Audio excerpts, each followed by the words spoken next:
Assalamualaikum warahmatullahi wabarakatuh. Bismillahirrahmanirrahim. Asyhadu an la ilaha illallah wa asyhadu anna Muhammadar Rasulullah.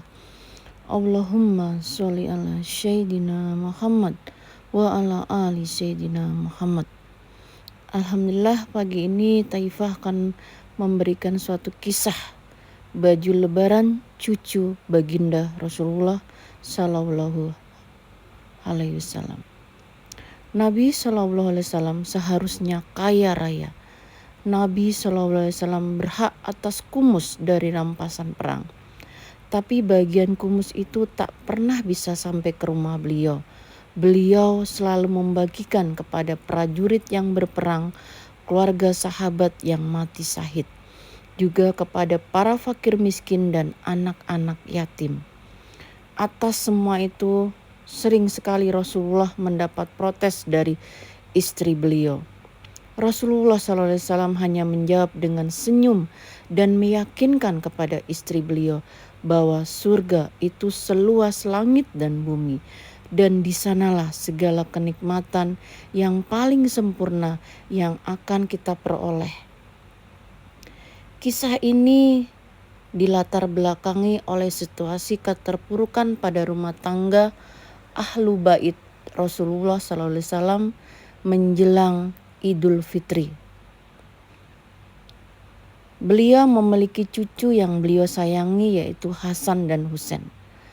Pada saat itu Lebaran sudah mendekati dan sudah mulai menjelma. Hasan dan Husain pun menanyakan soal baju Lebaran pada sang ibunda Fatimah Az-Zahra binti Rasulullah.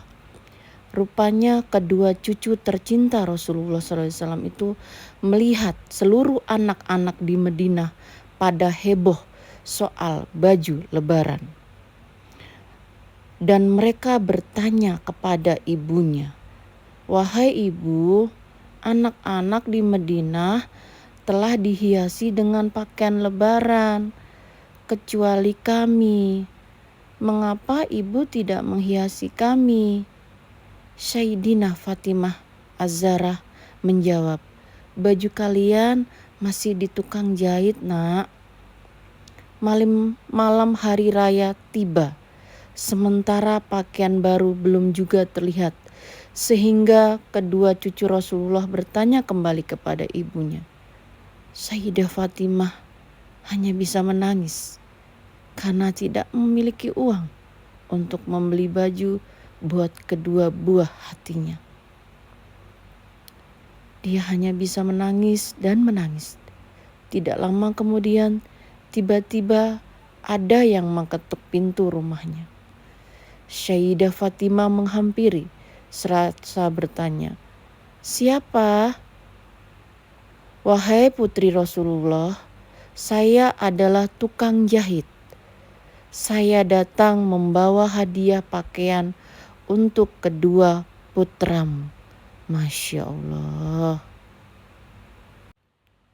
Pintu dibuka dan tampaklah seseorang membawa bingkisan, lalu diberikan kepada Sayyidah Fatimah Az-Zahra. Beliau membuka bingkisan tersebut dan di dalamnya terdapat 2 gamis, 2 celana, 2 mantel, 2 sorban dan 2 pasang sepatu hitam yang semuanya Masya Allah sangat terlihat indah. Lalu Sayyidah Fatimah memanggil kedua putra kesayangannya. "Hasan, Husain, kemarilah nak," dan memakaikan mereka busana yang sangat indah tersebut.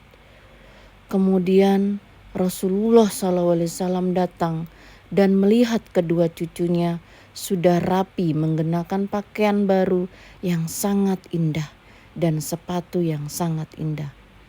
Dengan senang Rasulullah SAW menggendong keduanya dan menciumi mereka dengan penuh cinta dan kasih sayang.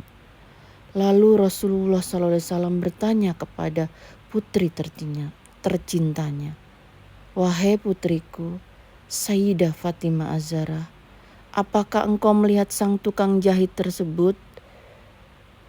Sayyidah Fatimah Az-Zahra menjawab, "Iya, aku melihatnya."